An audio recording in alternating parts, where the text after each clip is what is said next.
So I wanted to decorate my new Elizabeth Craft Designs A5 planner. It's called Blank Canvas, but it's not a canvas surface. It's actually more like a polyester fabric. And so I tried a variety of black inks with this stamp set from Altenew. It's called Kind Reminders. And here's my practice ones. I wanted originally to color with alcohol ink markers. And so I tried Archival ink, I tried VersaFine Clair, which is a pigment ink, and I also tried the Crisp Inks Permanent Black, which is kind of like a pigment ink. But what happened with the alcohol markers is that, as I suspected, none of them were going to work very well because it picked up the ink and it did not color well. So what I ended up doing was coloring with woodless coloring pencils from Altenew, and that is working out really well on the inside. That's what this turned out to be.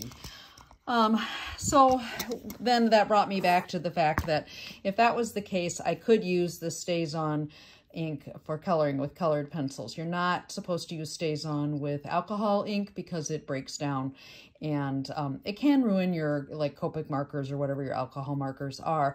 So it's not recommended. However, if you're going to use colored pencils, then it doesn't matter and you can certainly do that. The reason why I wouldn't use these other inks if I was planning on doing colored pencils right from the beginning is because that there's a kind of a long drying time for some of them and there is still some smudging. They worked okay, but I did also let them sit for a very long time, and obviously I'm not done coloring yet. Over here, this little experiment was with the Altenew Crisp Permanent Black ink, and then also, once again, I tried a water-based marker, which I knew wasn't going to work, but I thought, what the heck, I'm just experimenting over here. And then I did some coloring with Copic markers around there, and as I suspected, it did pick up the black ink. So that's where we're at, and I am going to stamp some more, and this time I am going to use the StazOn. I am going to use these nice big images from the Floral Images to do some more stamping, and here we go.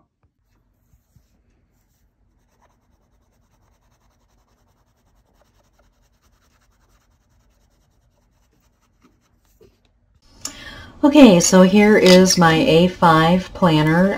As I mentioned before, this is a blank canvas planner. That's the color. It's not actually canvas. It's like some kind of a polyester fabric. And so I am going to attach some tissue paper to it. I set up a little thing here because of the rings. I want to be able to have it somewhat flat. It doesn't have to be perfectly flat. And I did pull this out. This comes through here, and I used some tweezers and I poked it through to the other side, but I want that out of my way so I can put on the tissue paper. Now, there's all kinds of different kinds of tissue paper. You can make your own, which is what I did here. This is a Japanese paper that I just dipped in some re-inker mixed with water. And I thought about using that, but because this is going to be a gardening journal, I decided I wanted to go with something else. I have some beautiful rice paper that I'm going to put on there, but this particular piece, I want this to be kind of like all one thing and cohesive, and I didn't want to do a collage type thing, and it doesn't quite fit, which because it's a little bit small. And if I bought another page, I could cut it out and make it like a tiled thing because these are little tiles, but I decided that this would work going like that. And that happens to be from Stamperia, I think, yes. And that one it's called a Decoupage in Carta de Riso. And then this is some other rice paper from Creative Expressions. It's by Andy Skinner. And there's two different color ways in here, but they didn't really go with what I wanted to do. So, as I said, I'm going to use this rice paper. Rice paper is actually, for the most part, for most of it, it's a mulberry paper. So if you look at the other side, you can see the fibers in there. And that's what gives it some of the strength to it. Anyway, so that's very beautiful. I have this piece of scrap tissue paper that came. There's the reason why there's a hole in it. It had a little sticker on there from a company that I ordered some things from. So I am going to use this piece to put over the whole thing, and then I'll cut it down and then glue this on top. Now, when you're using a colored tissue paper, if you have not used it before, some of the dyes run, so you may want to try it out on a piece of scrap paper or whatever first, which is what I did here, because I wanted to make sure when you use matte medium with the colored tissue paper, if the dyes aren't color fast, they will run, and then you get like bleeding around the edges, which may be fine if that's what you want. In this particular instance, I didn't want that. So the way that I do the matte medium, and most people I think use the matte medium, you put a coat of it on there. This happens to be Golden's matte medium. It is it says it's a polymer emulsion with matting agent using for lowering gloss and viscosity of Golden heavy body colors, which is great. That's not what I'm using it for. I'm using it more as a glue.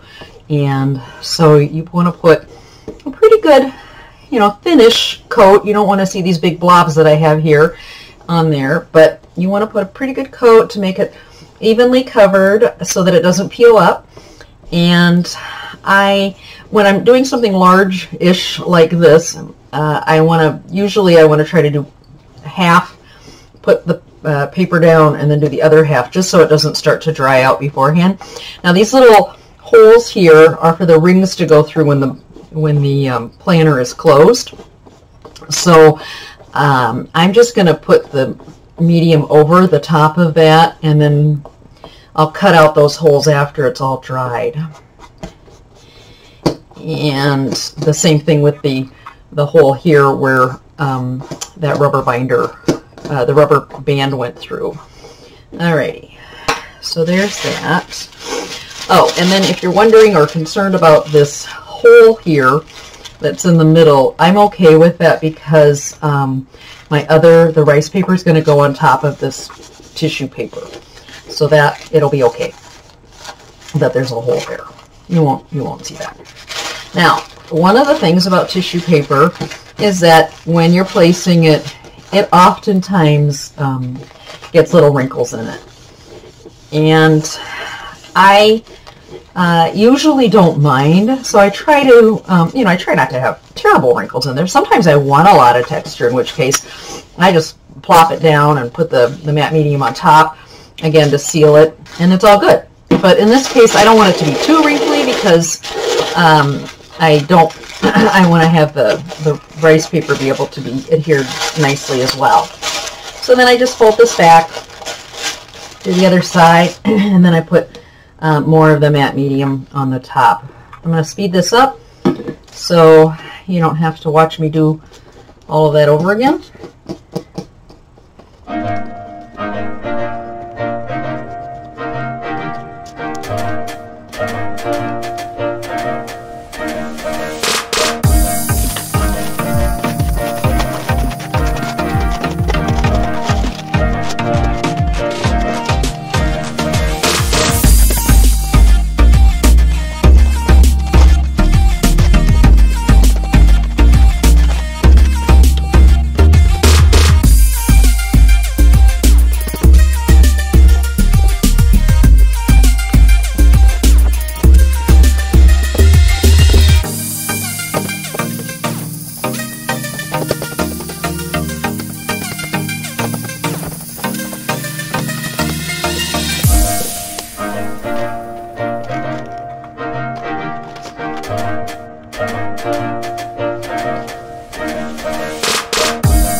Okay, so I finished this up, and as you can see, there was some sections that some of the tissue paper came off when I was tearing it off, which is not a problem. I ended up coloring it in with some pit markers. These are from Faber-Castell, and the nice thing about this is it's India ink, and so after you put it down, while it's still wet, you can kind of rub it and smush it around, and so I'm okay with how that ended up looking. And then I need to decide if I'm going to color this or not, or leave it the way that it is. I haven't decided yet, and I can decide that even after I put this back in. And the way you do that, and I cut the holes out for the binder rings, and I cut out that little hole for this to just go back in, and you just poke it from this side, and then you'll see that the binder thing is here. So if you pull this up, you can push that through, and I'll get a pair of tweezers and pull that out. But I wanted to mention I was going to use this rice paper glue. I didn't end up using it because I used the matte medium, and because I ended up using the matte medium, I decided that it might be a good idea to put varnish on it. So I did. This is the Liquitex matte varnish, and it recommends on the bottle to do a few coats very thinly on there. I only did one. I'll see how it holds up. Maybe I'll do some more later. And then the last thing that I have here is this little dangle, the planner dangle that I made. These were Shrinky Dinks, or it's shrink plastic, and I stamped it and then colored it with colored pencils and punched a hole, and then shrank it with the heat gun, and then put, after that was done, I put some fingernail polish on the back because the colored pencils will smudge off or rub off if you don't either put some kind of fixative on it. Spray fixative or like clear fingernail polish works fine. And then that just clips on here, and I'll show you what it looks like when it's all completed with my... Okay, so here is the dangle that I mentioned with the little things. That comes off. And then I have a little calendar here, and then I put my seed packets with the planting dates, just like that, where I planted them,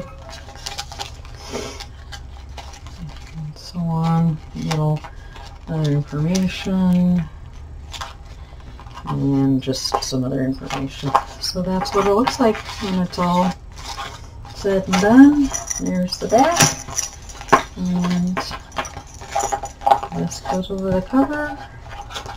I did end up coloring that in with the green.